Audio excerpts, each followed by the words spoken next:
In this video, I'm going to show you how to buy USDT on Nexo. Now, the first thing you have to do here on their platform, you want to click on the Buy Crypto button up top right, and then from here, you must search for USDT. Now, in some countries, you won't be able to buy it, so in case you don't have USDT, you can, of course, buy something else like USDC, for example, which I'm going to do right now, but the process from here on is the exact same for USDT as well. So, I'm just going to click on USDC over here, and then you have to select how much you want to buy. So, over here, I'm just going to do 50 USD, and for this I will get like 48.5 USDC, which for me is fine. Of course, for you it's going to show you how much USDT you will get for that, and then you can select if you want it to be a one-time purchase or basically a recurring investment like daily, weekly, bi-weekly, or monthly. And then here you can also, of course, click on any of these presets so you don't have to type in your number manually.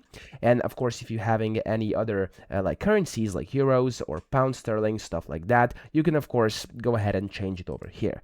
Now here you'll be able to again select what you want to receive. So go ahead and look for USDT. Again, I'm going to do USDC right now, but it's the same process. And then here you can select what you want to pay with. So usually you have like some balances if you do have them, or a credit or debit card. Now, if you're in a different country than me, you may be able to see different ones as well, but for me, it's only this one. So I'm going to go with the card. I'm going to click on continue here. It's going to start loading this box, which says card details. And whenever that loads in, you'll be able to connect your card that way. So just basically type in your name on card, your card number, expiration date, and then the CVV or CVC. Then click on link card over here. Your card will be linked. You'll be able to continue, confirm the transaction, and then buy your USDT that way. So that's how to do it. I hope this video helped you out. If it did, please subscribe to the channel and help me out as well.